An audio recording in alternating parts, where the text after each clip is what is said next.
Mamá, si no estás de acuerdo en hacerlo, puedes recoger tus cosas y marcharte. La voz de Sofía, mi propia hija, sonó cortante en el salón.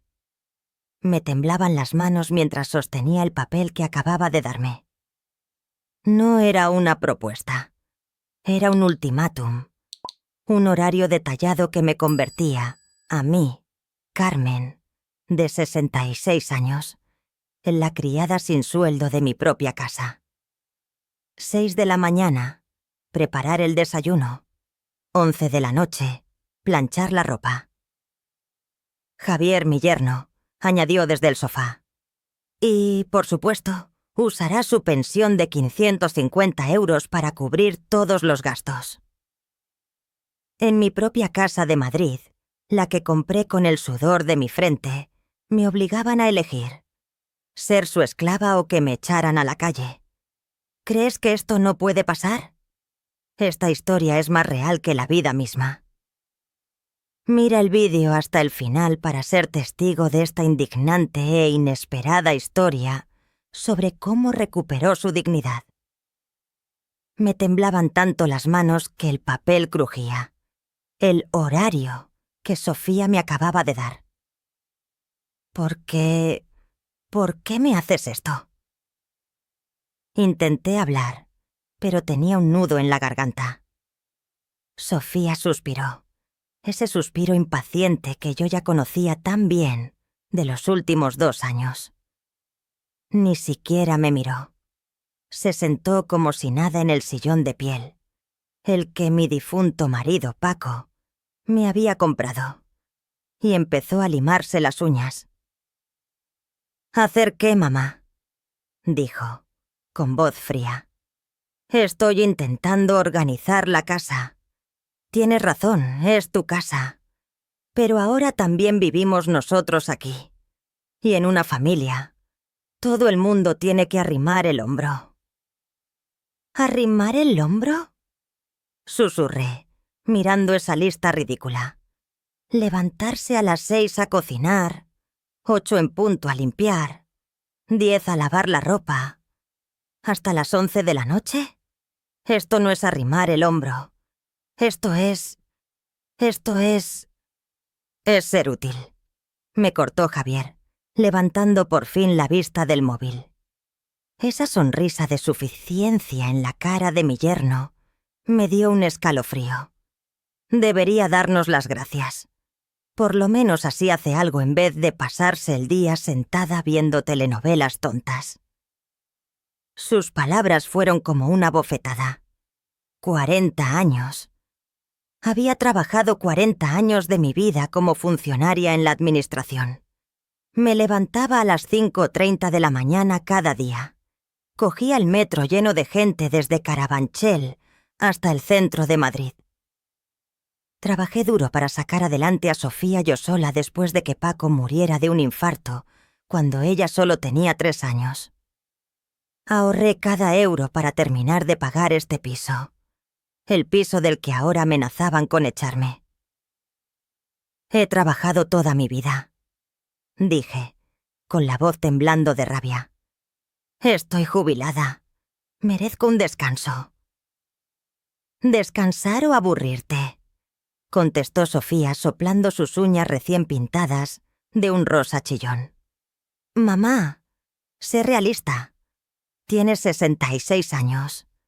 ¿A quién tienes aparte de nosotros? Deberías estar feliz de que te permitamos quedarte y cuidar de tus nietos. Hizo una pausa y me miró con esos ojos fríos que ya no reconocía. Javier ha hablado con un abogado. Como llevamos más de 2 años viviendo aquí y manteniendo la casa, tenemos derechos. Así que puedes ser nuestra empleada y quedarte. O puedes irte, pero nosotros nos quedaremos. Una amenaza clara y directa. En mi propia casa, la casa que pagué con los ahorros de toda mi vida. Me estaban chantajeando. Miré alrededor del salón. Antes era mi orgullo. Ahora parecía una pocilga. El sofá de piel, que tardé 2 años en pagar a plazos, ahora estaba lleno de manchas de comida y pequeños desgarros por culpa de los niños saltando, sin que nadie les dijera nada. La alfombra persa que Paco y yo compramos en nuestro viaje de 20 aniversario a Granada, ahora estaba cubierta de manchas de barro seco y pelos de animal. Y eso que no teníamos mascota, serían de los amigos de Javier. En la pared donde antes colgaba mi foto de boda con Paco, donde colgaba la foto de la graduación de Sofía, ahora había un póster gigante de fútbol del Real Madrid, el equipo favorito de Javier. Mi colección de libros, mis clásicos de Lorca y Cervantes, había sido relegada a una caja de cartón en el trastero para hacer sitio a su videoconsola y a una tele de 70 pulgadas que compraron. ¿Con qué dinero? Con el mío, seguro que no. Habían reemplazado todos mis recuerdos con sus cosas. Piénsalo bien, mamá, continuó Sofía con esa falsa compasión en la voz. Con tu edad y 550 euros de pensión, ¿dónde piensas vivir? ¿Aquí en Madrid? No te llega ni para alquilar una habitación decente. Al menos aquí tienes un techo, comida, y ves a tus nietos todos los días. A no ser que prefieras vivir sola en un cuchitril asqueroso. Javier soltó una risa cruel. Y además, suegra, sé práctica. ¿Qué otra cosa vas a hacer con tu vida? Al menos así te sentirás útil. Justo en ese momento, Mateo, mi nieto de 8 años, levantó la cabeza de la tablet. No se había enterado de nada de la conversación que acababa de destrozar mi mundo. «Abuela», dijo, con toda tranquilidad, «tengo hambre. Hazme un bocadillo. De ese con jamón serrano». Era la cruda realidad. Para ellos, yo ya era la criada desde hacía tiempo. La que arreglaba todo, limpiaba, cocinaba, servía. Ya no era la abuela que los quería. Ya no era la mujer que trabajó 40 años para comprar esta casa. Era solo la sirvienta gratis que siempre estaba disponible. Miré a mi nieto que esperaba y sentí una ola de desesperación. Incluso si quisiera hacerle el bocadillo, sabía que no quedaba jamón. Javier se había comido el último paquete del jamón caro anoche, a medianoche, y me había dejado todo el desastre en la encimera para que yo lo limpiara. «Mira, mamá». Sofía se levantó y se acercó a mí. Puso una mano en mi hombro, un gesto cargado de superioridad. «No es que no te queramos. Te queremos mucho. Por eso te damos la oportunidad de quedarte. Pero las cosas tienen que cambiar. Esta casa necesita orden. Y alguien tiene que ser responsable de que todo funcione». «¿Y por qué tengo que ser yo esa persona?», logré susurrar, encontrando por primera vez un poco de fuerza en mi voz. «Porque tú eres la que no trabaja», respondió Javier sin mirarme. «Nosotros trabajamos, tenemos responsabilidades de verdad. Tú solo cobras tu pensión y no haces nada útil». «Nada útil», repetí. «Todos estos años manteniendo esta casa, pagando la luz, el agua, comprando la comida para vosotros, cuidando de vuestros hijos cuando os vais de fiesta, lavando vuestra ropa, limpiando el desorden que hacéis. ¿Eso no es trabajar?». «Ay, mamá», me cortó Sofía con esa sonrisa burlona que había aprendido a odiar. «Eso es lo que hace cualquiera que vive en una casa. La diferencia es que ahora va a estar organizado con un horario fijo para que todo vaya mejor». Me estaba vendiendo mi propia esclavitud como si fuera un favor, como si convertirme en su sirvienta gratis fuera una especie de terapia para mi salud mental. Incluso Luna, mi nieta de 6 años, vino corriendo, tirando de mi falda. «Abuela, galletas, las que están encima de la nevera». La miré, y vi en sus ojos la misma expectativa que tenía su madre de pequeña. La expectativa de que la abuela siempre dice sí, la abuela siempre lo arregla todo, la abuela siempre está disponible. Pero ahora, esa expectativa venía con un horario oficial, un contrato invisible y una amenaza. «Espera un momento, mi amor», le dije, acariciándole la cabeza. «No», me cortó Sofía tajante. «Luna, la abuela va a seguir el nuevo horario. Si quieres algo, tienes que pedírselo a su hora. Ahora son las 4 de la tarde, y según el horario, de todas formas es su hora de preparar la merienda». Dicho esto, se giró hacia mí. «Vete a la cocina, mamá. Y por cierto, mañana a primera hora tienes que ir al supermercado. Te he hecho una lista de todo lo que necesitamos». Arrastré los pies hasta la cocina, sintiendo como si caminara sobre carbones ardiendo. El horario seguía en mi mano, arrugado por la fuerza con la que lo apretaba. Cuando abrí la despensa, vi que estaba prácticamente vacía. 3 galletas rotas en el fondo de la caja, un poco de arroz. En la nevera, la cosa no estaba mejor. Un par de yogures de Sofía, una cerveza de Javier y sobras de hacía 3 días que nadie se había molestado en comer. «¡Abuela, no hay galletas!», gritó Luna desde el salón con la misma impaciencia que había aprendido de su madre. Oí los tacones de Sofía. Entró en la cocina y pegó otro papel en la puerta de la nevera. «Esta es la lista. Serán unos 150 euros de compra. Ah, y también tienes que pasar por la farmacia a por las vitaminas de los niños y el champú especial de Javier. 150 euros. Casi la 1/4 parte de mi pensión mensual. Solo para la comida de una semana. Sofía, con mi pensión no me llega para gastar eso cada semana». Intenté razonar. «Ay, mamá, siempre quejándote por el dinero», suspiró. «Javier está ahorrando para que podamos comprarnos nuestra propia casa. No podemos gastar nuestros sueldos en comida y cosas básicas. Además, tú también comes aquí todos los días. Es normal que colabores con los gastos». Su lógica era increíble. Javier estaba ahorrando para su propia casa, mientras vivía gratis en la mía.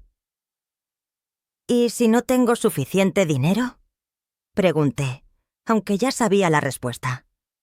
«Pues tendrás que apañártelas. No puedes ser egoísta con el dinero cuando hay niños en casa». Egoísta. Con mi propio dinero. En mi propia casa. ¿Pueden creer semejante descaro? ¿Sienten la misma rabia que estoy sintiendo yo? Si se están preguntando cuánto puede aguantar una madre y cuándo va a defenderse, no se vayan. Si quieren seguir este duro pero real viaje por la justicia, pulsen el botón de suscribirse y activen la campanita ahora mismo. No querrán perderse ni un detalle de esta historia, porque podría pasarle a cualquiera. Javier apareció de repente en la puerta de la cocina, estirándose como si acabara de despertarse. «Cariño, ¿qué vas a hacer bueno para cenar? Hoy estoy agotado de tanto trabajar». Abrió la nevera, cogió una cerveza y me echó un vistazo. «Ah, suegra, este fin de semana toca limpieza a fondo. Y el domingo, a preparar la comida para toda la semana. No somos malos. Solo necesitamos que esto funcione como una familia de verdad». ¿Una familia de verdad?, repetí en mi cabeza, sintiendo que la rabia empezaba a ganarle terreno al shock. Esto no era una familia. Era una pesadilla. La pesadilla no terminaba ahí. Después de que Javier soltara lo de la familia de verdad, volvió al salón, dejándome allí plantada, en la cocina fría que apestaba a sobras de comida. Sofía regresó, esta vez con esa sonrisa que había perfeccionado desde que era adolescente. Era la sonrisa que ponía cuando quería pedir algo, o cuando iba a decir algo especialmente cruel, pero disfrazándolo de preocupación. «Mamá», dijo, apoyándose en la encimera como si fuera la dueña del lugar. «También quería hablar de tu habitación». Se me encogió el corazón. «¿Qué pasa con mi habitación?» «Pues, ya sabes, mamá, Javier y yo, necesitamos más espacio. Tu habitación es el dormitorio principal. Es grande», dijo, pasando por alto lo obvio. «Hemos pensado que sería mejor si te mudas a la habitación pequeña del fondo». La habitación pequeña del fondo. No lo llamó por su nombre real. El trastero. Era un cuarto de apenas 6 metros cuadrados, donde yo guardaba la ropa de invierno, mi vieja máquina de coser y las cajas con los recuerdos de Paco. Solo tenía una ventanita que daba al patio de luces del edificio, y siempre estaba húmedo y oscuro. Ese cuarto... Intenté tragar saliva. «Ahí no cabe ni una cama individual, Sofía». «Perfecto para ti», dijo con una alegría fingida. «Tampoco necesitas mucho espacio. Solo un sitio para dormir, ¿no? Y así nosotros podemos tener el armario grande para nuestras cosas y las de los niños. Es más práctico para todos. Más práctico para todos». Ese era el mantra que justificaba cada humillación, cada paso atrás en mi dignidad, cada paso adelante para convertirme en una sombra en mi propia vida. Javier añadió desde el salón, con voz perezosa. «Además, ese cuartito está más cerca de la cocina. Te vendrá mejor para levantarte temprano a preparar el desayuno sin molestar a nadie. Claro, mi nueva ubicación en la casa estaba calculada para maximizar mi utilidad como criada. Cerca de la cocina para servir mejor, lejos de la zona principal para no molestar a los verdaderos señores. ¿Y cuándo tendría que mudarme?», pregunté, sabiendo que no tenía elección. «Este fin de semana es perfecto», respondió Sofía, como si estuviéramos planeando unas vacaciones. «Javier puede ayudarte a mover... bueno, las pocas cosas que necesites llevarte. La mayoría de los muebles del dormitorio principal los usaremos nosotros. Los muebles que yo había comprado. El armario de roble macizo, lo primero que compré con mi primer sueldo. El tocador con el espejo, donde me preparé para mi boda. La cama donde Paco y yo fuimos felices, donde Sofía fue concebida. Todo eso ahora sería suyo, porque era más práctico». Por si ese golpe no fuera suficiente, Sofía añadió: «Ah, una cosa más. Los domingos son nuestro día familiar. Javier y yo queremos pasar tiempo de calidad con los niños, así que sería mejor que hicieras planes para estar fuera esos días».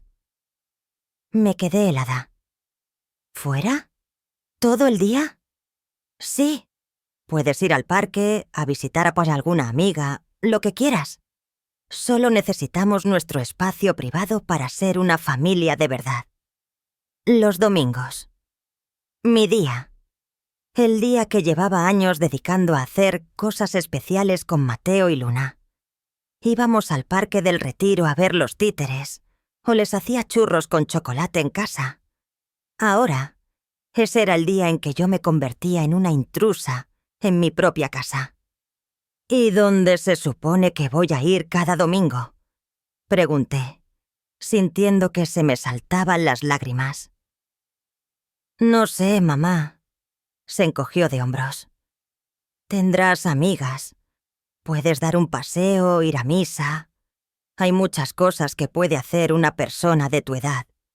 Lo importante es que tengas tus propias actividades, que no dependas tanto de nosotros para entretenerte». Esa noche no pude dormir. Me quedé tumbada en la cama que pronto dejaría de ser mía, mirando al techo e intentando entender cómo había llegado a esta situación. ¿En qué momento dejé de ser su madre para convertirme en su sirvienta? ¿Cuándo perdí el derecho a opinar en mi propia casa? Recordé el día que llegaron Sofía y Javier. Fue hace 2 años, justo después de que terminara lo peor del confinamiento. Javier había perdido su trabajo de informático. Dijeron reestructuración, pero yo sé que era un vago. Se les acababa el contrato de alquiler en Getafe y no tenían dinero para la fianza de un sitio nuevo. Vinieron con lágrimas en los ojos. Sofía me abrazó, llorando. «Eres nuestra salvación, mamá», me dijo esa primera noche. «Solo serán un par de meses, mami. Solo hasta que Javier encuentre otro trabajo. No sé qué haríamos sin ti. Eres la mejor madre del mundo». Las primeras semanas fueron casi felices. Era maravilloso tener la casa llena de vida otra vez, oír las risas de los niños corriendo por el pasillo, que había estado tan silencioso desde que Paco murió. Sofía me ayudaba a cocinar. Javier arregló el grifo que goteaba. Los niños me llenaban el corazón con abrazos espontáneos. Pero poco a poco, tan lento que no me di cuenta hasta que fue demasiado tarde, todo empezó a cambiar. Primero Sofía me pedía que cuidara a los niños mientras ella iba a buscar trabajo, que luego descubrí que era ir a tomar café con sus amigas. Luego, Javier esperaba que yo hiciera la cena porque estaba muy cansado de sus entrevistas de trabajo, en las que siempre fracasaba. Después, se dio por sentado que yo pagaría la compra, porque, «Ay, mamá, se me olvidó la cartera», o «Este mes vamos fatal, el mes que viene te lo pagamos». El mes que viene nunca llegaba. Cada favor que hacía se convertía en una expectativa. Cada gesto de amor se convertía en una obligación. Cada vez que decía «no pasa nada» ante una petición, estaba firmando mi propia sentencia de esclavitud emocional. Estaba tan ciega por el amor que sentía por mi hija y mis nietos, que no me di cuenta de que, poco a poco, me estaban devorando la vida. Sobre las 3 de la madrugada, un ruido en la cocina me despertó. Me levanté despacio y fui por el pasillo. Javier estaba allí, a la pálida luz de la nevera, comiendo Chocapic directamente de la caja. Había migas y leche derramadas por el suelo que yo acababa de fregar antes de acostarme. «Javier, ¿qué pasa?», susurré para no despertar a los niños. Se sobresaltó, como si lo hubiera pillado haciendo algo malo. «¿Qué? Tengo hambre. No pasa nada». «Pero...» eran los últimos cereales. «¿Qué van a desayunar los niños mañana?» «Joder, suegra», gruñó, tirando la caja vacía sobre la encimera. «No te pongas así. Son solo cereales. Puedes comprar más mañana por la mañana. Total, tienes que ir a la compra de todas formas, ¿no?» Se dio la vuelta, dejando allí todo el desorden, y se fue a su dormitorio. ¿A mi dormitorio? Me quedé allí en la oscuridad. Cogí un trapo y empecé a limpiar la leche y las migas que había dejado. Me di cuenta de que esa era mi vida ahora. Limpiar lo que ellos ensuciaban, en silencio, a las 3 de la mañana, mientras él dormía en mi cama sin importarle nada. El despertador sonó a las 6 de la mañana. Para mí, ya no era el sonido de un nuevo día, sino la campana de la prisión. El horario pegado en la nevera me ordenaba levantarme. No había dormido. ¿Cómo iba a dormir después de limpiar el desastre de Javier a las 3 de la mañana, mientras él y mi hija dormían profundamente en mi propia cama?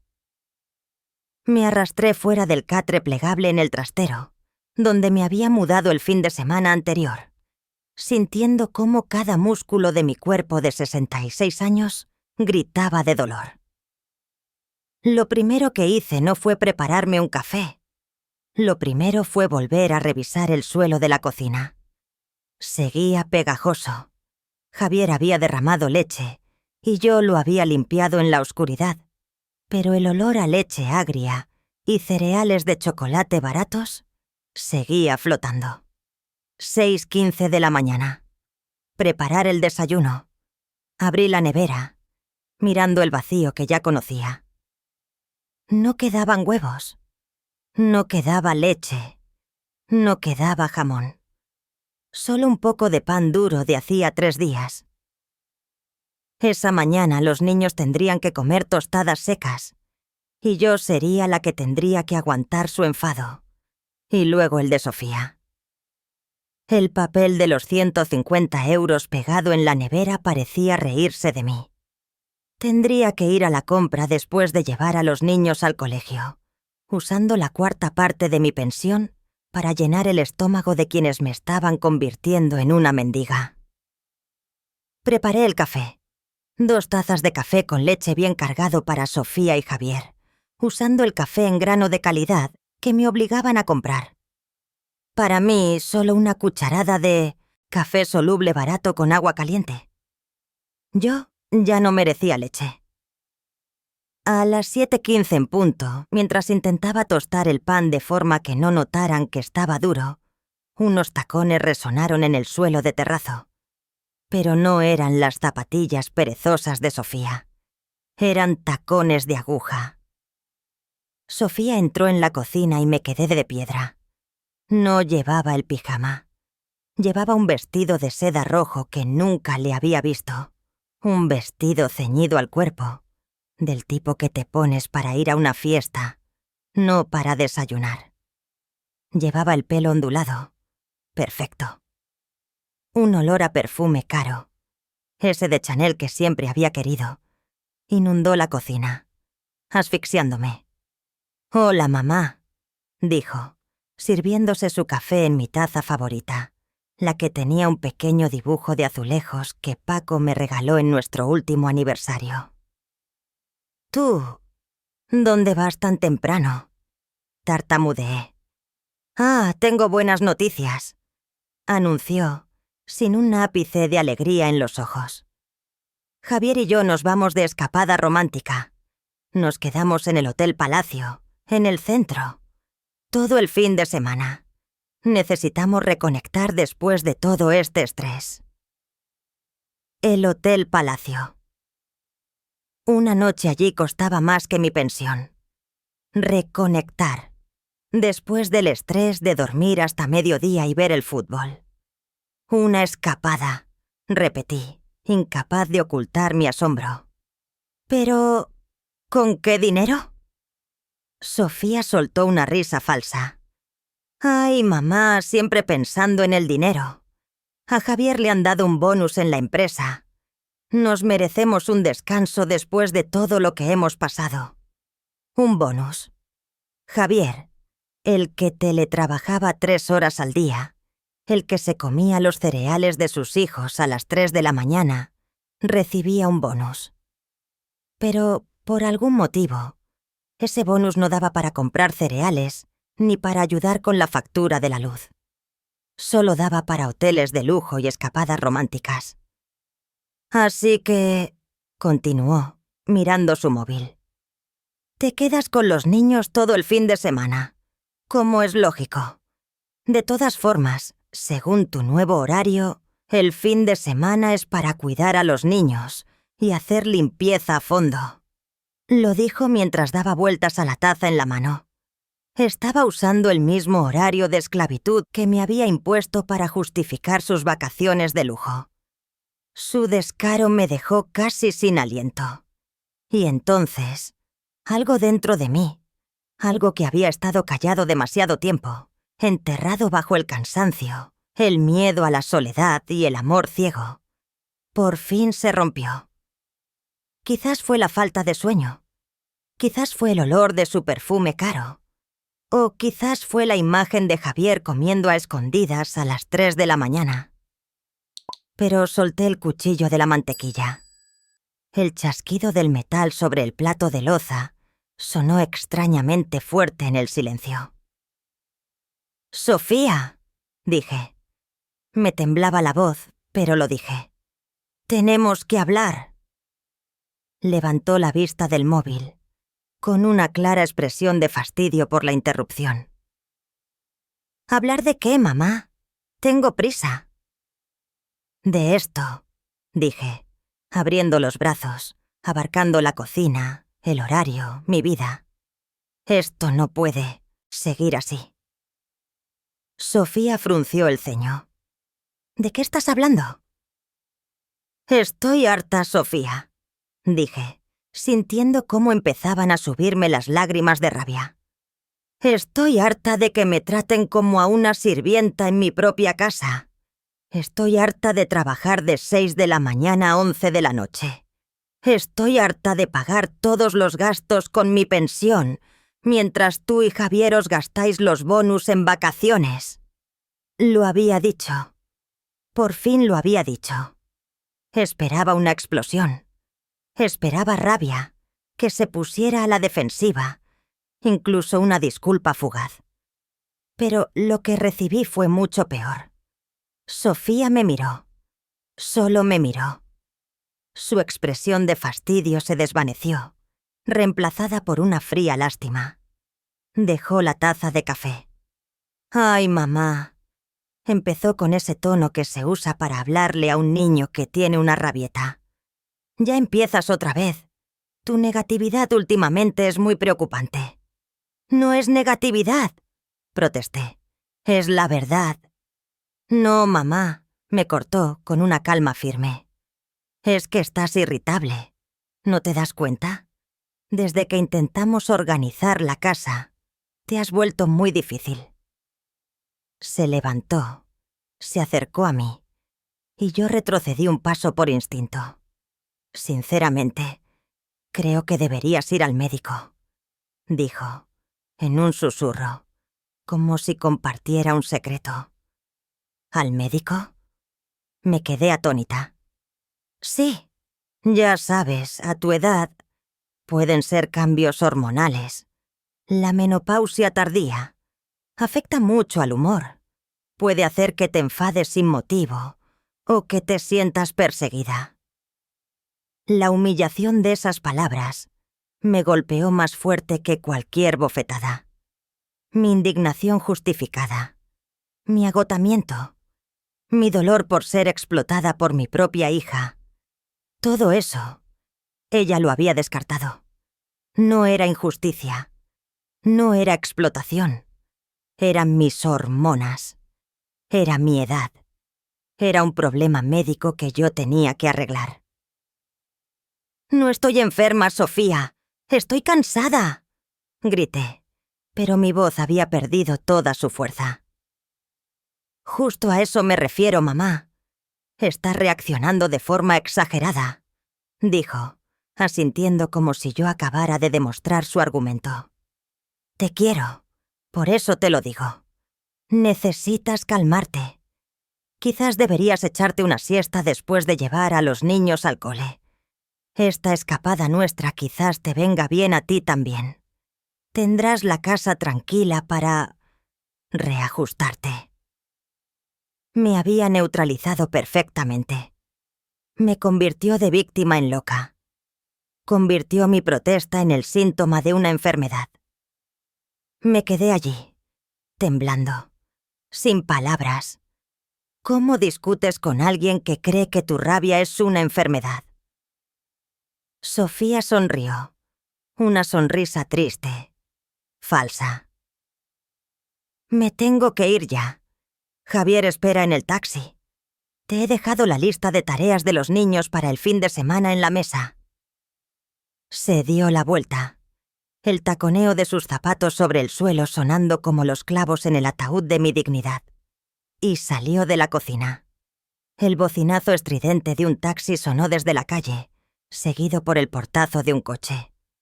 Sofía se había ido. La puerta del piso se cerró de golpe, sonido que retumbó en el silencio repentino, sonando como el punto final a mi dignidad. Me quedé inmóvil en medio de la cocina, todavía con el cuchillo de la mantequilla en la mano. Me habían vencido. No con una pelea, sino con un golpe psicológico cruel. Yo no era una víctima, era una paciente. No me estaban explotando, solo estaba teniendo cambios hormonales. ¡Abuela! ¡Las tostadas se están quemando! El grito de Mateo me sacó de mi niebla paralizante. Me sobresalté y olí el humo. El pan duro, el único desayuno que podía ofrecerles, ahora estaba carbonizado. Me apresuré a sacarlas, tirándolas al fregadero. «Y mamá dijo que hoy íbamos a desayunar churros», se quejó Luna, entrando corriendo en la cocina. Por supuesto. Sofía les había prometido un capricho, sabiendo perfectamente que no sería ella quien cumpliera la promesa. Miré la nueva lista que había dejado sobre la mesa, escrita en un papel rosa perfumado, como si fuera una instrucción adorable, y no una sentencia. Sábado. 8 desayuno. Mateo, sin gluten. Luna sin lactosa. Ambos quieren churros. 10 quinoa. 12 o actividades educativas. Mateo, inglés en la tablet. Luna, pintar con acuarelas. Limpiar todo inmediatamente. 16 coas. Empezar limpieza a fondo. Desengrasar el horno. Aspirar detrás del sofá. Lavar todas las cortinas del salón. Nota. Los niños meriendan exactamente a las 15:30 hasta. Nada de picar entre horas. Domingo. La lista era aún más larga. Miré la nevera vacía. Ni pan sin gluten, ni leche sin lactosa, ni masa para churros. Y en mi monedero solo quedaban 120 euros para las próximas 2 semanas. Tenía que ir al Mercadona. Vestí a los niños. Fue una batalla. Mateo no quería ponerse los calcetines. Luna gritaba porque le había puesto la pinza para el pelo equivocada. Cuando llegamos al supermercado fue peor.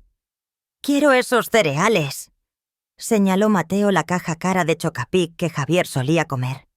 «No, la abuela va a comprar estos», dije, intentando coger el paquete barato de la marca blanca. «No, Javier dice que los tuyos saben a cartón.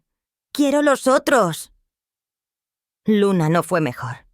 Exigió el paquete de galletas ecológicas de 8 euros que Sofía le compraba.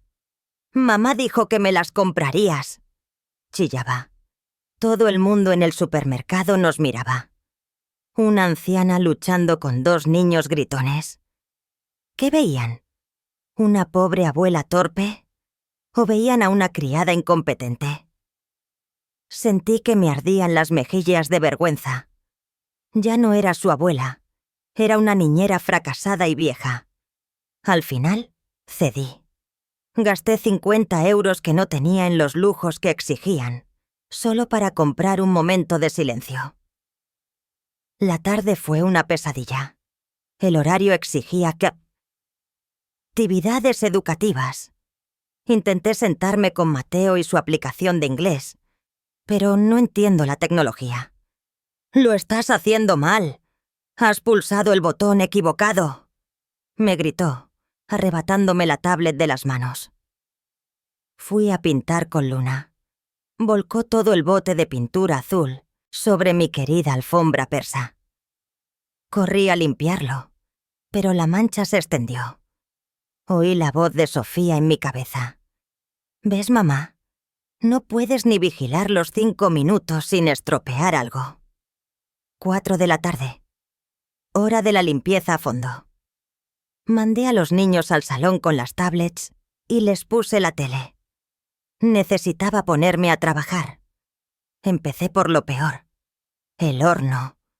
Javier, en uno de sus raros intentos de cocinar, había hecho cordero asado y había quemado grasa por todas partes. El horno tenía ahora una costra negra y apestosa. Me puse los guantes, rocié el producto químico de limpieza más fuerte que había tenido que comprar.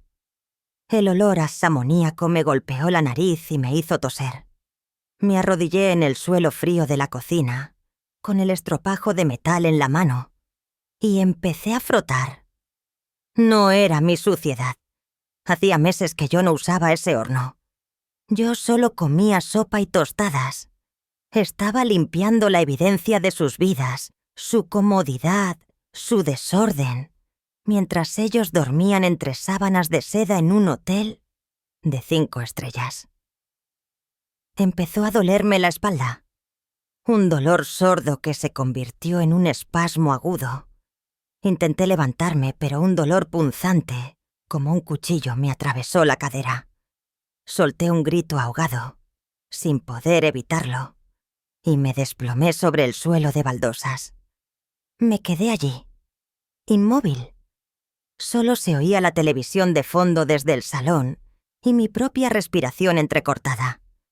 El olor a productos químicos me daba náuseas. El frío del suelo se filtraba a través de mi fino jersey.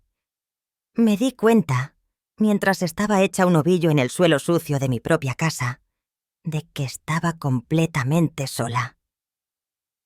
¿Estás ahí conmigo? ¿Me ves, a mí, a Carmen, de 66 años, tirada aquí? ¿Sientes el frío del suelo y el olor a amoníaco?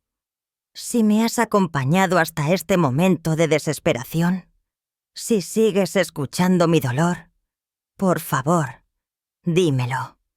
Comenta, estoy aquí, justo debajo.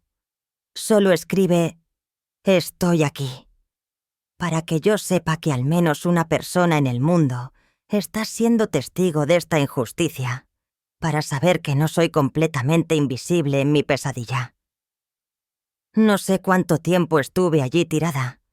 Quizás 5 minutos, quizás 20. ¡Abuela! La voz de Mateo sonó desde el salón. La tablet de Luna se ha quedado sin batería. ¡Cárgala! Ni un... ¿Estás bien, abuela? Ni un... ¿Dónde estás, abuela? Solo una orden. Otra necesidad que satisfacer. Me agarré al borde de un armario, apretando los dientes contra el dolor de espalda, y lentamente conseguí ponerme en pie. Era como una marioneta con los hilos cortados. Fui a cargarles la tablet. Volví y seguí frotando el horno. Tardé 2 horas, 9 de la noche.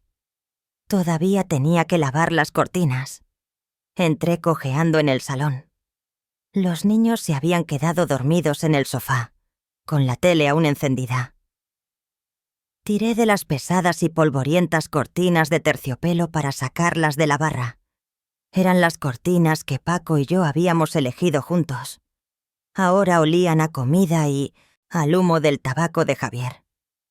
Las recogí, cargando con la pesada tela hasta la lavadora cuya agua y electricidad pagaba yo. Las metí en el tambor, eché el detergente y le di al botón de inicio. Cuando me daba la vuelta, oí un ruido. Un pequeño clac-clac, seguido de un fuerte golpe sordo. Metal contra metal. Se me paró el corazón. Pulsé corriendo el botón de parar, y el agua empezó a salirse al suelo. Metí la mano entre las cortinas empapadas, y la toqué. Dura, fría y... rota. La saqué. Era la tablet de Mateo, la que usaba para inglés. Debió de dejarla en el sofá y se enredó con las cortinas cuando tiré de ellas. No la había visto. Había puesto la lavadora con ella dentro. La pantalla era ahora una telaraña negra. Goteaba agua por el puerto de carga. Me derrumbé en el suelo del lavadero, mientras el agua fría empapaba mi ropa. La tablet rota en mis manos. Esto no era solo un accidente. Era una deuda de 300 euros. 300 euros que yo no tenía. 300 euros que me harían pagar. Pero era peor que el dinero.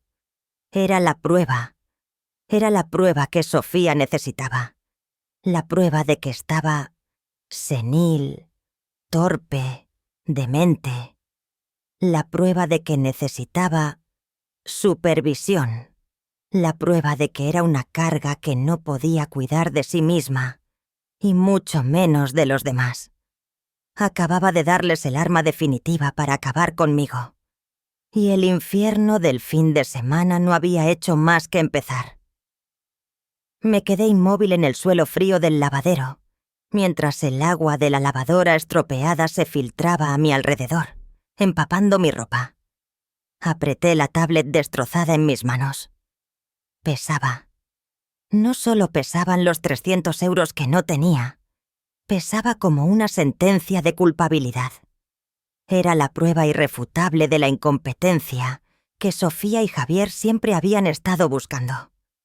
El dolor en mi espalda volvió a punzar, un espasmo violento que me devolvió a la realidad. No podía quedarme allí. Tenía que limpiar. Apretando los dientes, me agarré a la pared y luché por levantarme. Cada movimiento era una tortura. Escondí la tablet empapada debajo de las toallas sucias, en el cesto de la ropa, en un intento desesperado por retrasar lo inevitable. Fregué el suelo en silencio, mis lágrimas mezclándose con el agua sucia y jabonosa. Esa noche no dormí. Me quedé sentada, abrazando mis rodillas, en el catre estrecho del trastero, escuchando el silbido del radiador y los ronquidos de Javier, que llegaban desde mi dormitorio principal. El miedo a la tarde del domingo, el momento en que volverían, me oprimía el pecho como una piedra. El domingo llegó como el día del juicio. El horario en la nevera me ordenaba preparar la comida para toda la semana. Saqué el pollo y las lentejas de la nevera, cosas que había comprado con un tercio del poco dinero que me quedaba. Cociné como un autómata. El sonido del cuchillo cortando las verduras, el hervor de la sopa, todo quedaba ahogado por el pánico que gritaba en mi cabeza. ¿Cómo iba a explicarlo? ¿Un accidente? No me creerían. Lo verían como confusión, como sabotaje, como la inutilidad de la vejez. Los niños se despertaron, irritables por la ausencia de sus padres. «Abuela, quiero ver la tele», exigió Mateo. «No, la tele está...», tartamudeé. «La tele necesita descansar». No me atreví a encender ningún aparato electrónico. Tenía miedo de romper algo más. Les di de desayunar el pan barato que quedaba. Se quejaron. Yo permanecí en silencio. Recordé la orden de Sofía. Sal de casa el domingo. No podía. Tenía que cocinar. Y, lo que es más importante, no tenía ningún otro sitio al que ir. Esta prisión, después de todo, era el único lugar que tenía. Era una prisionera preparando la última comida para sus carceleros. Las 6 de la tarde. El sonido de la llave girando en la cerradura. El corazón se me paró. Estaba de pie en la cocina, con las manos empapadas del agua de lavar la verdura. La puerta se abrió. Entraron Sofía y Javier. Traían con ellos el aire del mundo exterior. Un mundo de lujo y relajación. Sofía venía ligeramente bronceada, seguro que de la piscina climatizada del Hotel Palacio. Javier entró silbando una melodía y tiró su bolsa de viaje al suelo, justo encima de la alfombra persa de donde yo había intentado limpiar la mancha de luna. «¡Ya hemos vuelto!», anunció Javier al mundo. «¡Mamá! ¡Papá!». Mateo y Luna corrieron hacia ellos, emocionados por el cambio. Sofía pasó por mi lado saludándome solo con un gesto de cabeza. «Hola, mamá. ¿Todo bien el fin de semana?». Era una pregunta retórica. Sus ojos ya estaban escaneando la habitación, inspeccionando mi trabajo. «¿Lavaste las cortinas? Todavía las veo un poco...». «Papá, ¿me has traído un regalo?», preguntó Luna. Javier se rió, revolviéndole el pelo a su hija. «Claro que sí, princesa». Fue directo a la nevera y la abrió. «Suegra», frunció el ceño. «¿Otra vez este jamón barato? Te dije que compraras el ibérico 5J. No tiene nada que ver el sabor. Su queja fue interrumpida. «Mamá, mamá». La voz de Mateo sonó desde el salón. «¿Dónde está mi tablet? La dejé en el sofá». El ambiente se heló. Y mi respiración también. «¿Mamá?» Sofía se volvió, la irritación evidente en su bonita cara. «¿Has visto la tablet de Mateo? Tiene que hacer los deberes de inglés ahora». Javier cerró la nevera de un portazo. «La habrá perdido por ahí. Esta vieja...» «¿Dónde está mamá?», repitió Sofía con voz más cortante. No podía mentir. Tampoco podía moverme. Me quedé allí, de pie, con las manos temblando, mientras el agua de la lechuga goteaba en el suelo. «¿Qué te pasa, mamá?». Sofía empezaba a perder la paciencia. «No la escondí», susurré, con la voz rota. Está en el lavadero». Se hizo un silencio total. Hasta los niños lo notaron. Sofía me miró entrecerrando los ojos y luego miró a Javier. «Ve a buscarla». Javier fue de mala gana hacia el lavadero. Le oí rebuscar en acá el cesto de la ropa. «¿Pero qué cojones es esto?». Su rugido hizo temblar el piso. Javier volvió a la cocina sosteniendo la tablet empapada y destrozada como si fuera un arma. La levantó delante de mi cara. «¿Qué has hecho?». Luna se echó a llorar. Mateo se quedó paralizado, con la boca abierta. Yo... retrocedí, chocando contra la encimera. El dolor de espalda volvió, pero el miedo era peor. Estaba lavando las cortinas. Debió de enredarse. No la vi. Ha sido un accidente. ¿Un accidente? Sofía se abalanzó, arrebatándole la tablet a Javier. Su cara ya no mostraba irritación. Era rabia fría, triunfante. ¿Sabes cuánto cuesta esto? 300 euros. ¿De dónde vas a sacar el dinero para pagarlo? ¿Accidente, dices?, se burló Javier, con una sonrisa cruel. Yo digo demencia. Está completamente senil. No estoy senil, grité, la desesperación dándome un poco de fuerza. Fue un accidente. Cualquiera puede cometer un error. Pero no todo el mundo está confundido como tú, gritó Sofía. ¿Lo ves? Es exactamente por esto. Por esto teníamos que organizar tu vida. No puedes hacer nada bien por ti misma. Eres como otra niña más en esta casa. Y entonces dijo la frase que yo había temido toda la noche. La frase que me sentenció. Se giró hacia Javier, con la voz cargada de falsa indignación moral. Pero sus ojos brillaban de triunfo. ¿Lo ves? Te lo dije. Mamá no está bien. Se está volviendo peligrosa. Dijo esa palabra. Peligrosa. Hoy es la tablet de 300 euros. ¿Y si mañana quema la casa? ¿O se deja el gas abierto con los niños dentro? ¿O tira a Luna por las escaleras? Javier asintió gravemente, adoptando el papel de marido responsable, observando a un sujeto inestable. Tienes razón, cariño. Esto es más serio de lo que pensábamos. Ya no podemos fiarnos de dejarla sola. Ya no me estaban gritando. Estaban hablando sobre mí, como si yo fuera un objeto roto, como si no estuviera allí. Estaban discutiendo el problema de Carmen. Me derrumbé. Me deslicé hasta el suelo de la cocina, entre el charco de agua de las verduras y la humillación absoluta. No solo había roto una tablet. Acababa de darles la excusa perfecta para encerrarme, para quitármelo todo, para convertirme en una paciente psiquiátrica en mi propia casa. Me dejaron tirada. Literalmente.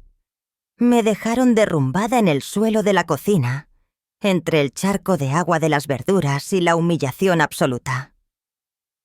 Javier resopló un inútil y se fue directo al salón a poner el partido de fútbol.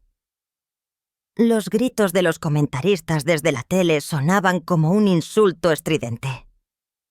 Sofía se quedó allí un momento, mirándome con una mirada fría, calculadora. No me tendió la mano. No me preguntó si me había hecho daño al caer.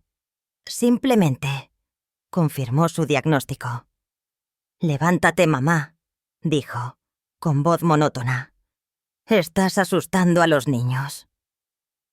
Mateo y Luna estaban en el umbral con los ojos como platos, mirándome como si yo fuera una criatura extraña. Ya no era su abuela. Era un problema, algo que se había roto, una perturbación aterradora. No sé de dónde saqué las fuerzas. Quizás fue el último resquicio de rabia, una chispa antes de apagarse del todo. Me agarré a la encimera. El dolor en la espalda casi me hizo gritar, y tiré de mí misma para ponerme en pie. No miré a Sofía. No miré a Javier. Pasé cojeando al lado de los niños, sin decir palabra, y me arrastré hasta mi cuarto trastero. Cerré la puerta de golpe, un acto de rebelión pequeño e inútil. En toda la tarde, nadie me llamó para cenar. Me habían declarado oficialmente paciente. Oí la voz de Sofía diciendo a los niños: «La abuela está cansada. Dejadla tranquila». Yací en la oscuridad, en esa habitación que olía a humedad y a ropa vieja. Oí cómo ellos vivían. Oí la risa de Javier viendo la tele. Oí el tintineo de los cubiertos mientras se comían el pollo y las lentejas que yo había cocinado. La comida en la que había gastado lo último de mi pensión. Se estaban comiendo el fruto de mi trabajo, mientras discutían lo peligrosa que yo era. Pensé que ese era el final. Pensé que moriría en esa habitación. Ya no me quedaba lucha. Habían ganado. Me habían quitado mi casa, mi dinero, mis nietos. Y ahora me habían quitado la razón. Lunes por la mañana. Me despertaron los ruidos. Javier gritando a Mateo por derramar la leche. Sofía regañando a Luna porque no quería ponerse el uniforme. La vida seguía, solo que sin mí. No me atreví a salir. ¿Qué se suponía que debían hacer? ¿Preparar café? Dirían que podía quemar a los niños con el agua hirviendo. ¿Hacer el desayuno? Dirían que quemaría la casa. El horario en la nevera ya no tenía sentido. Me habían ascendido o degradado, de criada a demente. Me senté en el catre, con las manos entrelazadas, mirando fijamente la pared desconchada. ¿Cuánto tiempo estuve así? ¿1 hora? ¿2? Oí a Sofía llevar a los niños al colegio. Oí a Javier cerrar la puerta para irse. A saber dónde. Quizás a la churrería a gastar mi dinero. El piso quedó en silencio. Un silencio aterrador. Y entonces sonó algo, tan inesperado que di un respingo. El timbre de la puerta. Me quedé rígida. No tenía permiso para abrir la puerta. No tenía permiso para hacer nada. Oí los pasos apresurados de Sofía. No se había ido. Corrió hacia la puerta. «¿Quién es?», gritó a través de la puerta, con voz irritada. «Soy yo, Lucía», sonó una voz familiar y potente. «Soy yo, mujer. Ábreme, que vengo a ver a Carmen». Lucía. Mi vecina. La mujer que vivía enfrente desde hacía 25 años. Habíamos tomado cafés juntas, nos habíamos quejado de la comunidad de vecinos juntas, la habíamos visto crecer a Sofía juntas. Oí a Sofía abrir la puerta. Solo una rendija. «Hola, Lucía. Mi madre no se encuentra bien». «¿Que no se encuentra bien?», repitió Lucía. «¿Qué le queréis? Pasa. Llevo toda la semana sin verla por el mercado. Y eso que nosotras dos Siempre vamos el lunes. ¿Está resfriada? Sí, algo así. Oí balbucear a Sofía. Ya sabe, la edad últimamente no está muy estable de ánimo. Necesita descansar. Mejor vuelva en otro momento. ¿No estable? Repitió Lucía, y pude imaginármela entrecerrando los ojos, oliendo la mentira. ¿Carmen? ¿No estable? ¿Estás hablando de Carmen Everett, la mujer que te sacó adelante ella sola, la mujer que llevó las cuentas de toda esta comunidad durante 40 años? ¿Dices que está no estable? Lucía, de verdad, no tengo tiempo. Pues yo sí, la cortó Lucía. Y entonces la oí. No preguntó. Entró. ¡Carmen! ¡Carmen! Que te traigo flan de huevo casero. ¿Dónde estás? Sofía entró en pánico. ¡Lucía! Le he dicho que necesita descansar. A Lucía le dio igual. Entró directa al salón y entonces me vio. Debí de salir inconscientemente del trastero al oír su voz. Estaba de pie en el pasillo, con mi pijama viejo y gastado, el pelo revuelto y la cara demacrada por el miedo y la falta de sueño. Lucía se frenó en seco. Su sonrisa se borró. Me miró. Luego miró a Sofía, que estaba de brazos cruzados, roja de ira. Luego paseó la mirada por el piso. Vio la tele nueva de 70 pulgadas. Vio el póster de fútbol. Vio el desorden lujoso de ellos y mi aspecto destrozado. «Madre del amor hermoso», susurró Lucía. «No a mí, sino a Dios. Carmen, ¿qué te han hecho?» «Nada», saltó Sofía intentando recuperar el control. «Mi madre solo está pasando una mala racha». Lucía ignoró a mi hija. Caminó directa hacia mí. Dejó el plato de flan en una mesa cercana y me cogió las 2 manos. Sus manos eran cálidas y fuertes. Las mías estaban heladas y temblaban. «Carmen», dijo, mirándome fijamente a los ojos. Su voz ya no tenía esa alegría habitual, sino una seriedad aterradora. «Mírame. Dímelo. ¿Te tienen encerrada en el trastero?» «¿Cómo lo sabía?» «Ese cuarto», susurré, con la voz rota. «Te vi», dijo Lucía con fuego en los ojos. «Os vi a ti y a Javier mover tus cosas allí el fin de semana pasado. Pensé que quizás estabas pintando el dormitorio, pero viéndote ahora, me equivoqué». «¿Qué estupideces está diciendo?», gruñó Sofía. «Esto es un asunto de familia. No tiene derecho a meterse». «¿Asunto de familia?», se giró Lucía. Y por primera vez en mi vida, vi a Sofía retroceder un paso. Lucía sería pequeña, pero era una mujer española de pura cepa, sin miedo y llena de pasión. Cuando una amiga mía parece que acaba de salir de un campo de concentración, deja de ser un asunto de familia. Pasa a ser mi asunto. Se volvió hacia mí. «Carmen, habla. ¿Qué te están haciendo? ¿Te están quitando el dinero?» No podía hablar. Solo lloré. Las lágrimas calientes que había contenido durante todo el fin de semana por fin brotaron. «Lucía, mi madre está senil», gritó Sofía, usando su última arma. «Acaba de romper la tablet de 300 euros de Mateo. Es peligrosa. Usted no lo entiende». «¿Senil?», se burló Lucía con una risa aterradora. «¿Peligrosa? Te voy a decir yo lo que es peligroso. Desagradecida. Peligroso es vivir a costa de una anciana, comerse su comida, gastarse su dinero y luego tratarla como a una basura. Usted...» Sofía se ahogaba de rabia. «Carmen», Lucía apretó mis manos. «Este no es el final. ¿Me oyes? Eres Carmen Everett. Sobreviviste a la muerte de Paco. Sobreviviste a criar a esta estás sola. No vas a dejar que ella y su marido vago acaben contigo en tu propia casa. Sus palabras fueron como una descarga eléctrica. Yo...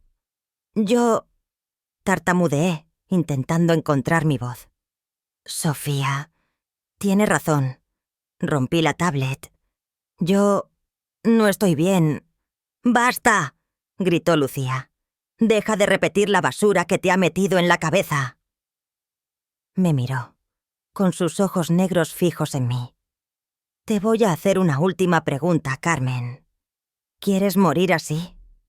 ¿Como una sombra en un trastero? ¿O quieres luchar? Miré a Lucía. Miré a Sofía, que me observaba con odio. Miré hacia mi dormitorio principal, donde Javier dormía la mona. Pensé en el horno que había frotado. Pensé en el horario. Y pensé en la palabra peligrosa. Algo dentro de mí, lo que se había roto la noche anterior, empezó a unirse de nuevo. No era resignación. Era rabia. Una rabia pura, fría y fuerte. Respiré hondo por primera vez en días. No, dije. Mi voz aún temblaba, pero había encontrado una nueva nota.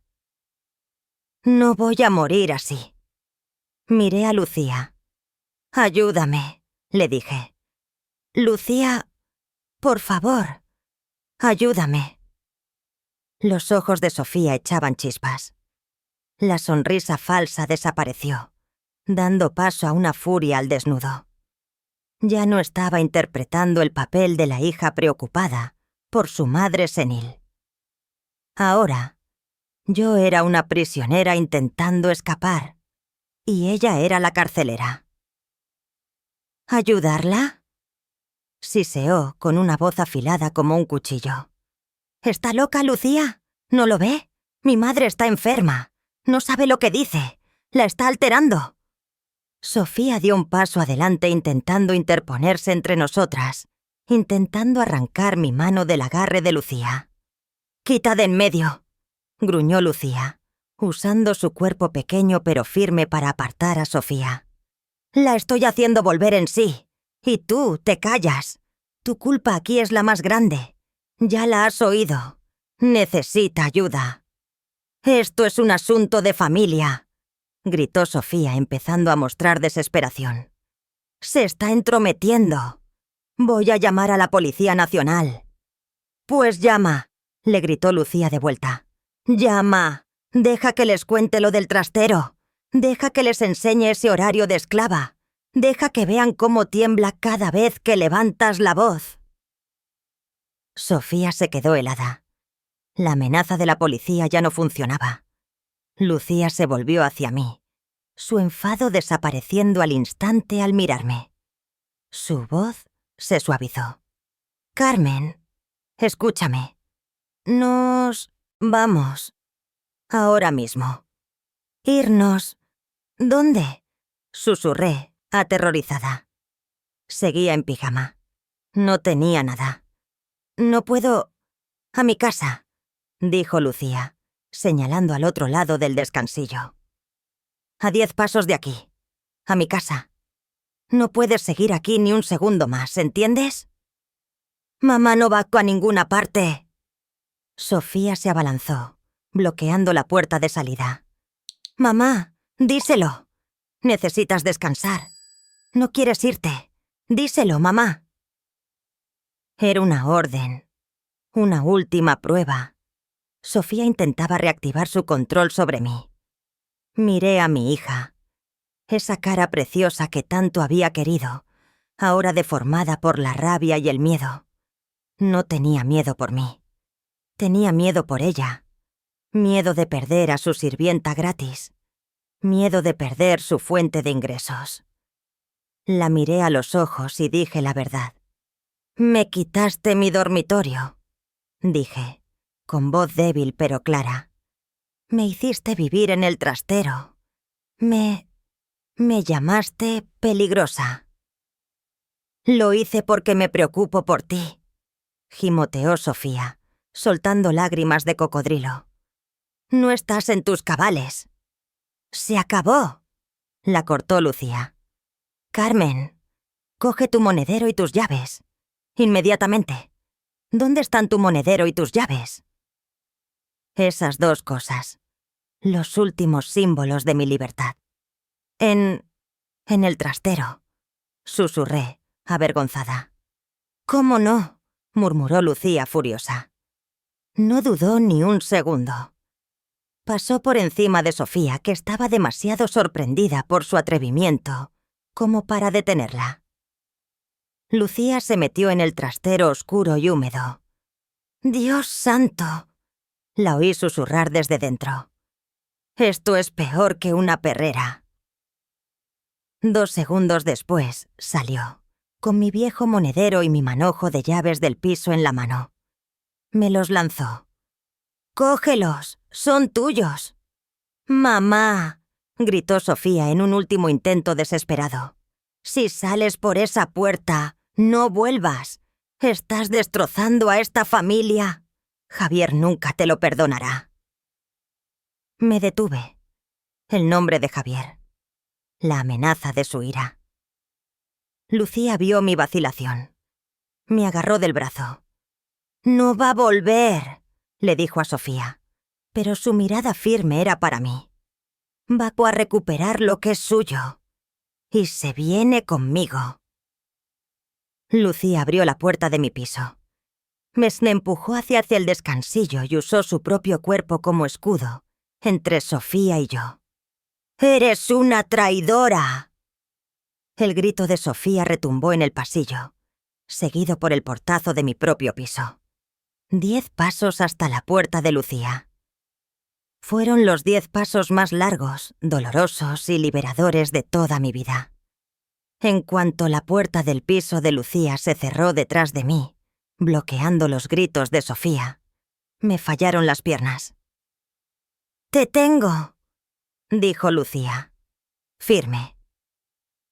El piso de Lucía era todo lo que el mío había dejado de ser. Estaba limpio. Era cálido. Olía a cané y a café recién hecho. Las paredes estaban cubiertas de fotos familiares, de sonrisas de verdad. Ninguna tele de 70 pulgadas dominaba la habitación. «Siéntate», me ordenó, pero fue una orden cariñosa. Me empujó suavemente sobre un sillón de terciopelo mullido. «Estás aquí. Estás a salvo». Y entonces lloré. No los sollozos débiles del trastero, sino un llanto desgarrador que me salía del alma. Lloré por mis 40 años de trabajo, por Paco, por la traición de mi hija y por mi propia estupidez. Lucía no dijo nada. Solo puso una manta de lana cálida sobre mis hombros. Fue a la cocina y volvió con una taza de tila caliente y humeante. «Bebe. Estás en shock». Cogí la taza temblando. «Yo... ¿Qué he hecho, Lucía? Acabo de irme. Javier... Sofía... Van a tener que prepararse el desayuno solos mañana», me cortó Lucía sentándose frente a mí. «Carmen, escúchame. No te has ido. Has escapado de una prisión. Llevo viendo esto mucho tiempo. Te veía cada vez más delgada, tus ojos cada vez más sin vida. Me decía a mí misma, son cosas de familia, y me equivocaba. Tendría que haber tirado la puerta abajo mucho antes». «No es culpa tuya», sollocé. «No, pero ahora vamos hacia arreglarlo». Lucía cogió su teléfono. «¿Qué haces?», me asusté. «No llames a la policía. Sofía...». «Todavía no», dijo Lucía. «La policía ahora dirá que es una disputa familiar. Necesitamos algo más fuerte. Necesitamos la ley. ¿Ven el poder de una verdadera amiga? Una vecina, una persona ajena, alguien dispuesta a defenderte cuando tu propia familia te da la espalda. Si la historia de Carmen les ha llegado al corazón, si creen en el poder de la bondad y de intervenir en el momento justo, hagan algo por mí. Pulsen el botón de me gusta de este vídeo. Y más importante, compártanlo. Compártanlo con sus amigos, con su familia, con cualquiera que pueda sentirse solo o atrapado. Nunca se sabe. Puede que ese simple gesto de compartir sea la Lucía que alguien está esperando desesperadamente. Lucía se puso el teléfono en la oreja. Su expresión se volvió seria. «¿Miguel? Soy mamá», dijo. No se ha quemado nada. Escucha, ¿estás en el despacho? Bien. Cancela tu próxima cita. Tengo una emergencia. Necesito que vengas a mi piso. Ahora mismo. Y trae papeles legales. Hizo una pausa, escuchando. Estoy en casa. Es sobre explotación de una persona mayor y apropiación indebida. Sí. La víctima está sentada justo delante de mí. Date prisa. Voy preparando café. Colgó, sin esperar respuesta. Se volvió hacia mí, con sus ojos negros llenos de determinación. «Miguel, mi hijo, es abogado». Sonrió, una sonrisa temible. «Es un tiburón, Carmen, y odia a los abusones. Esos dos niñatos tuyos no sabrán ni de dónde les ha venido el golpe». Por primera vez en 2 años, respiré. No fue una bocanada de esperanza. Fue algo mejor. Fue una bocanada de lucha. 20 minutos.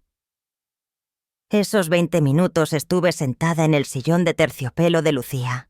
La taza de tila en mis manos se había quedado helada, pero seguía sin soltarla.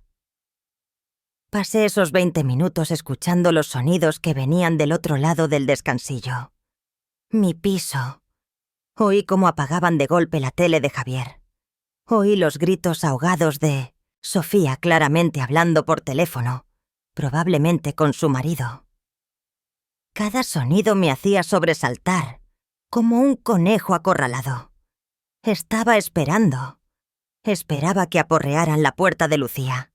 Esperaba que Javier, grande y furioso, entrara a la fuerza y me arrastrara de vuelta a mi trastero. «No se atreverá», dijo Lucía, como si me leyera el pensamiento. «Estás en mi casa. Aquí. Eres mi invitada». Antes de que pudiera contestar sonó el timbre. No era el timbre insistente y furioso, sino 2 toques rápidos, limpios, decisivos. «Ding dong». Lucía abrió la puerta. Miguel, su hijo, no era como me lo había imaginado. No era un guerrero gritón como su madre. Era alto, delgado. Llevaba un traje bien cortado pero no caro. Y unas gafas que hacían que sus ojos parecieran más analíticos que compasivos. Llevaba un maletín de cuero gastado. Entró y me saludó cortésmente con la cabeza. «Carmen», dijo, con voz tranquila y formal. «Mi madre me ha dicho que necesita asesoramiento». No se sentó. Puso el maletín sobre la mesa del comedor de Lucía y lo abrió. «Mamá, un café. Carmen, cuéntemelo. Desde el principio. Breve. Solo los hechos legales». Yo temblaba. «¿Hechos legales?» Lucía puso una taza de café solo bien cargado delante de su hijo. «Solo cuéntaselo, Carmen. Háblale del horario». «¿El horario?» Miguel levantó la vista, claramente interesado. Y se lo conté. Le conté lo de hacía 2 años. Cómo llegaron temporalmente. Le conté cómo acabé pagando yo todas las facturas. Le conté lo de mi pensión de 550 euros. Y entonces le hablé del ultimátum. Del papel que me ordenaba trabajar de 6 de la mañana a 11 de la noche. Miguel dejó de escribir. Me miró y se quitó las gafas. ¿Todavía tiene ese papel? No. Está... dije avergonzada. Está pegado en la nevera. En el otro piso.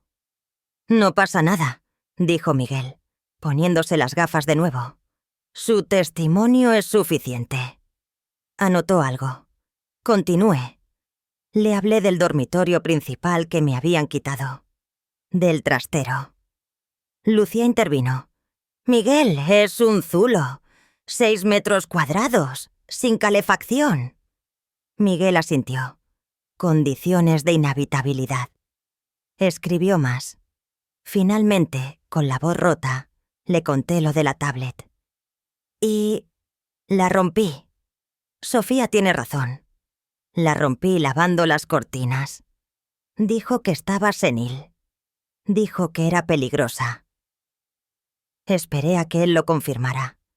Esperé a que dijera, bueno, Carmen, si usted no está en sus cabales... Pero Miguel solo me miró sin juzgarme. Carmen, dijo lentamente, la han obligado a trabajar 17 horas al día, forzada a hacer limpiezas a fondo, con dolor de espalda, falta de sueño y bajo abuso psicológico constante. Usted no está senil. Es una víctima agotada. Romper esa tablet no es una prueba de su incompetencia. Es la prueba de la crueldad de ellos. Cerró su libreta. «Esto es lo que vamos a hacer», dijo, su tono cambiando de escuchar a dar órdenes. «Primero», le dijo a Lucía, «llama a un cerrajero. Queda con él en la puerta de Carmen. Que cambie la cerradura entera. Ahora mismo. Pásame la factura». «Pero Sofía sigue dentro», dije alarmada. «Exacto», dijo Miguel. «Queremos que se quede fuera si vuelve, o encerrada dentro. Eso la obligará a llamar a la policía, y cuando lleguen, usted, como única propietaria, estará allí conmigo y con sus papeles. Yo les explicaré la situación». Se volvió hacia mí. «Carmen, ¿tiene las escrituras de la casa?» «Sí. Sí, las tengo guardadas en mi caja fuerte». «Excelente. ¿Javier y Sofía están en algún contrato de alquiler?» «No, no hay contrato», dije. «Perfecto», sonrió Miguel, una sonrisa fría sin humor. «No son inquilinos, son invitados no deseados. Esos supuestos derechos de inquilino con los que la amenazaban son un farol si no hay contrato ni pruebas de pago de alquiler». Sacó una carpeta de su maletín. «Esto es una carta», dijo. «La he redactado de camino aquí. Básicamente, es una orden de desalojo inmediata, exigiéndoles que se vayan en 48 horas por comportamiento abusivo y apropiación indebida. La enviaré por burofax a su propia dirección mañana mismo, para tener prueba legal». «¿40 guío?» jadeé. «Carmen», dijo Miguel, suavizando un poco la voz. «No tienen ningún derecho legal hacia estar ahí. Les damos 48 horas por cortesía. Ahora, ¿está de acuerdo con este plan? ¿Quiere recuperar su casa?» Miré a Lucía, que asentía vigorosamente, ya con el teléfono en la mano para llamar al cerrajero. Miré a Miguel, el abogado tranquilo que había convertido mi demencia en agotamiento y mi accidente en prueba de abuso. Pensé en el suelo frío de la cocina. Pensé en la palabra peligrosa. «Sí», dije, y mi voz ya no era un susurro. Fue clara. «Quiero recuperar mi casa». El enfrentamiento llegó más rápido de lo que imaginaba. El cerrajero tardó solo 15 minutos en llegar. Mientras él taladraba mi vieja cerradura, la puerta de Lucía se entreabrió. Miguel, Lucía y yo estábamos en la penumbra del descansillo, observando. Justo en ese momento, se abrió el ascensor y salió Javier. Venía silbando, con una bolsa de churros recién hechos en la mano. Claramente, había vuelto para evaluar la situación. Vio al cerrajero. Me vio a mí. El silbido se cortó en seco. «¿Qué coño estás haciendo?», gritó, no a mí, sino al cerrajero. «Estoy haciendo mi trabajo», respondió el cerrajero con calma. Miguel salió a la luz, alto y tranquilo. «Soy el abogado de la señora Carmen Everett, la propietaria de este piso. Estamos cambiando la cerradura». «¿Abogado?», se burló Javier, pero vi el pánico en sus ojos. «Esta vieja senil no tiene...». «La señora Carmen Everett», le interrumpió Miguel, con voz gélida. «Está en plenas facultades mentales y ha solicitado el cese del abuso de su espacio y sus finanzas. Tienen 48 horas para recoger sus efectos personales. Cualquier acto de acoso resultará en una orden de alejamiento inmediata». En ese preciso instante, la puerta de mi piso se abrió desde dentro. Sofía, con la cara roja de ira, lo había oído todo. «¡Mamá! ¡Estás loca!», gritó, abalanzándose hacia mí. Lucía se puso delante de mí. «¡Ni hablar!». «Señorita Sofía», dijo Miguel, mostrándole un papel. «Esta es la notificación oficial. La policía está informada de la situación. Si no se marchan pacíficamente, serán desalojados por la fuerza». La realidad los golpeó. Se acabaron las lágrimas falsas. Se acabó la prepotencia. Solo quedaba la cruda verdad. Habían perdido. 3 meses después. Me despierto en mi dormitorio principal. El sol de la mañana madrileña inunda la habitación. La habitación huele a café y a lavanda, ya no a humedad. Javier y Sofía se fueron después de 47 horas caóticas, entre insultos y amenazas. Se mudaron a un piso pequeño en las afueras, donde Javier ahora tiene que ir a trabajar de verdad. He recuperado mi casa. Lucía y yo la limpiamos. Tiramos el póster de fútbol, fregamos ese horno por última vez y volvimos a colgar mi foto de boda. ¿Mi relación con mis nietos? Es complicada. Miguel me ayudó a establecer un régimen de visitas supervisadas. Los veo los domingos, en el parque, sin dinero, sin quedarse a dormir. Solo soy su abuela, no su criada. Mientras saboreo mi café, mirando al balcón, Lucía llama a la puerta. «Trae flan». «¿Lo ves?», dice sonriendo. La vida sigue siendo bonita. Y me doy cuenta. No estoy senil. No soy peligrosa. Soy Carmen. Tengo 66 años. Y soy una superviviente. La historia de Carmen ha terminado, pero el viaje para recuperar la dignidad continúa ocurriendo a nuestro alrededor. Gracias por estar aquí, por acompañarnos y por escuchar hasta el final. Su apoyo es una motivación impagable para seguir trayendo historias reales y conmovedoras. Si esta historia te ha llegado, si crees en la justicia y en el poder de la bondad, no olvides pulsar el botón de suscribirte y activar la campanita que está justo al lado. De esa forma, no te perderás ninguno de los próximos vídeos de nuestro canal. Muchas gracias y hasta la próxima.